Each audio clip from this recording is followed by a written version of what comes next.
छात्रों, आज हम पुनः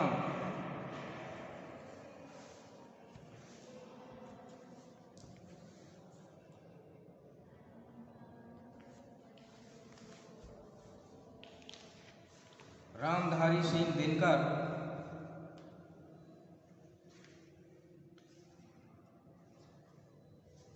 के कुरुक्षेत्र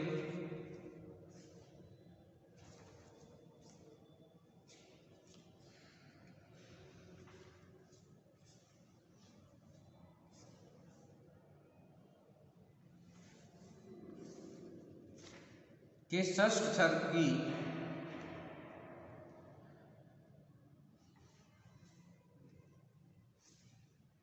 कविताओं को लेकर प्रस्तुत हुए हैं।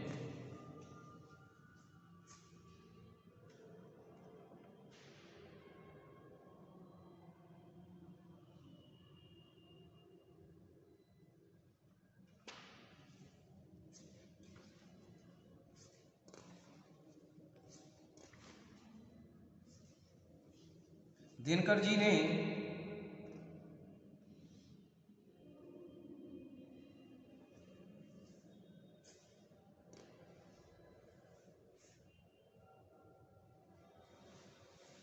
युद्ध की विभीषिका से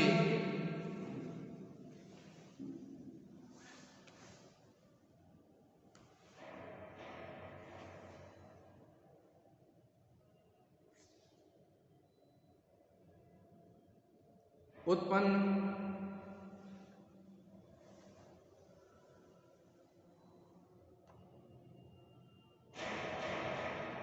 दुख के लिए इस कविता में प्रस्तुत किया है और युद्ध की विभीषिका तक पहुंचाने में वैज्ञानिक प्रगति का भी प्रमुख स्थान रहा है। तो जहां विज्ञान ने मनुष्य के लिए सुविधाएं प्रदान की हैं, वहीं वैज्ञानिक तकनीकी और अनुसंधान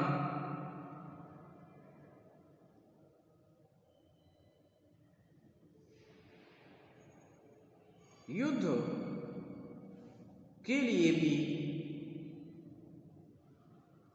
विनाशक बनाने में मुख्य भूमिका अदा करते हैं।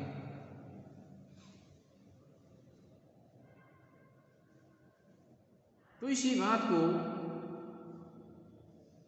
दिनकर जी इस कविता में प्रस्तुत करते हैं कि ये मनुज ज्ञानी श्रृंगालों कुरकुरों से ही हो किया करता अनेकों क्रूर कर्म मलिन, कि देह ही लड़ती नहीं जूझते मन प्राण, साथ देते ध्वंस में इसके कला विज्ञान। इस मनुज के हाथ से विज्ञान के भी फूल वज्र होकर छूटते सो धर्म अपना भूल, कि यह जो मनुष्य है बहुत ज्ञानी है, परंतु इसके कुछ कर्म ऐसे हैं जो श्रृंगाल और कुत्तों से भी बुरे हैं, क्योंकि ये मनुष्य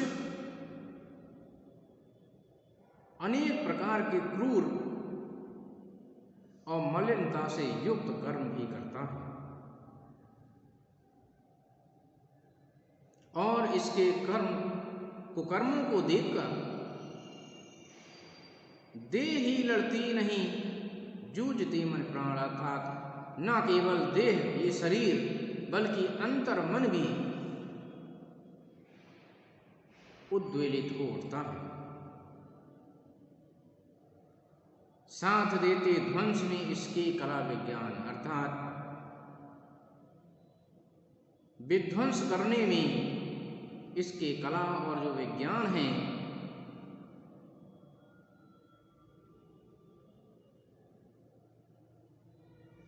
महत्वपूर्ण भूमिका अदा करते हैं।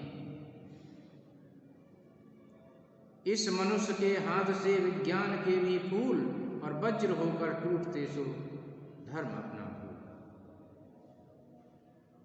कि इस मनुष्य ने जो वैज्ञानिक प्रगति की है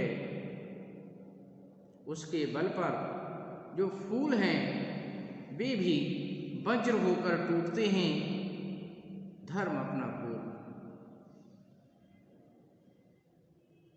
अर्थात मनुष्य ने मनुष्य का विध्वंस करने के लिए जो परमाणु अस्त्र तैयार किए हैं वे अत्यंत घातक और विनाशकारी हैं और इनके मूल में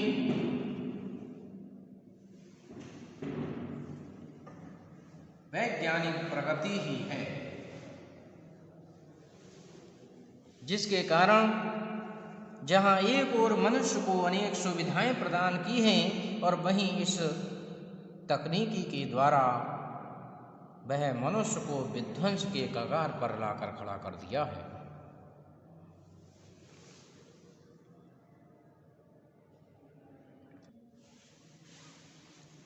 ये मनुष्य जो ज्ञान का आगार, ये मनुष्य जो सृष्टि का श्रृंगार, कि नाम सुन भूलो नहीं सोचो विचारो कृत्य, ये मनुष्य संहार से भी वासना का भृत्य। छदम इसकी कल्पना, पाषाण इसका ज्ञान, ये मनुष्यता का घोरतम अपमान।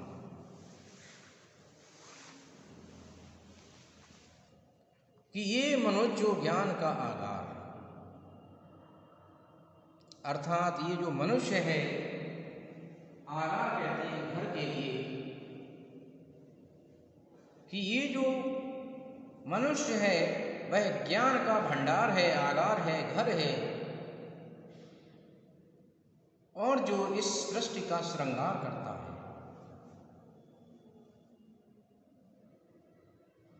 परंतु इसके कुछ कृत्य ऐसे हैं जो सोचने को विवश करते हैं। ये मनुष्य संहार से भी वासना का भृत्य, भृत्य कहते हैं नौकर के लिए, और ये वासना का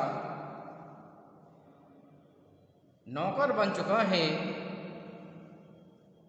संहार से भी वासना का भृत्य।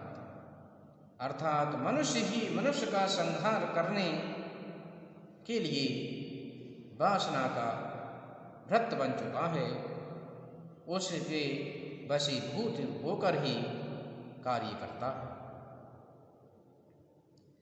कि छद्म इसकी कल्पना, पाषाण इसका ज्ञान, कि छद्म इसकी कल्पना, पाषाण इसका ज्ञान,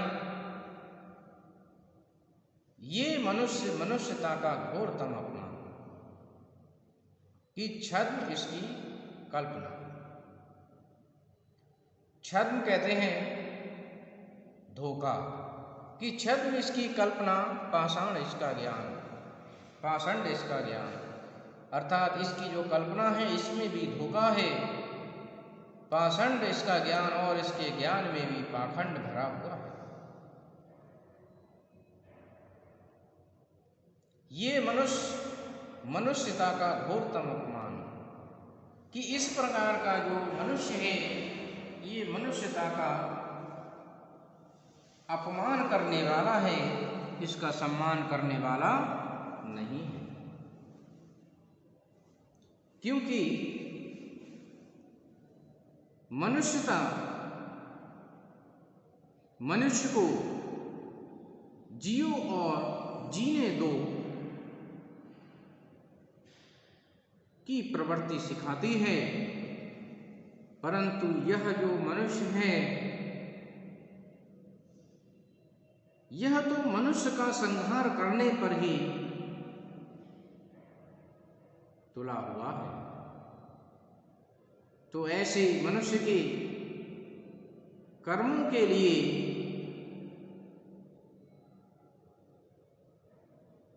भला कैसे भुलाया जा सकता है, क्योंकि इसके द्वारा बनाए गए विध्वंसक परमाणु हथियार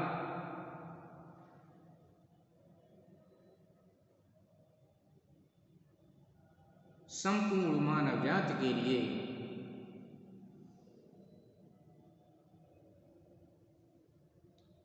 खतरे की घंटी है। और इसी कारण से कभी मनुष्य इस प्रकार की प्रवृत्ति से युक्त मनुष्य के लिए श्रृंगारों और कुत्तों से भी हीन मानता है, क्योंकि कभी एक ऐसे मनुष्य का पक्षधर है जो संसार में सामंजस्य और विश्व बंधुत्व स्थापित करे, जबकि आज मनुष्य अधिक से अधिक आणविक शक्तियां अर्जित करने में लगा हुआ है और ये शक्तियां निश्चित रूप से मनुष्य को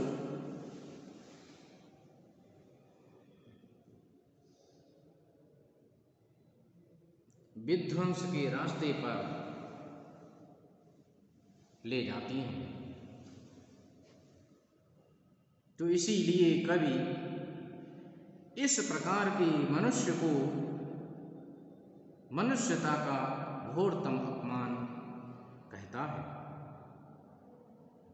तो छात्रों, इस कविता में मनुष्य ने वैज्ञानिक तकनीकी के माध्यम से जो मनुष्य के विध्वंस के लिए जो कार्य किए हैं, उन पर कवि की जो चिंता है वह देखी जा सकती है। तो मैं समझता हूँ छात्रों कि आपने इसको अवश्य समझा होगा। धन्यवाद।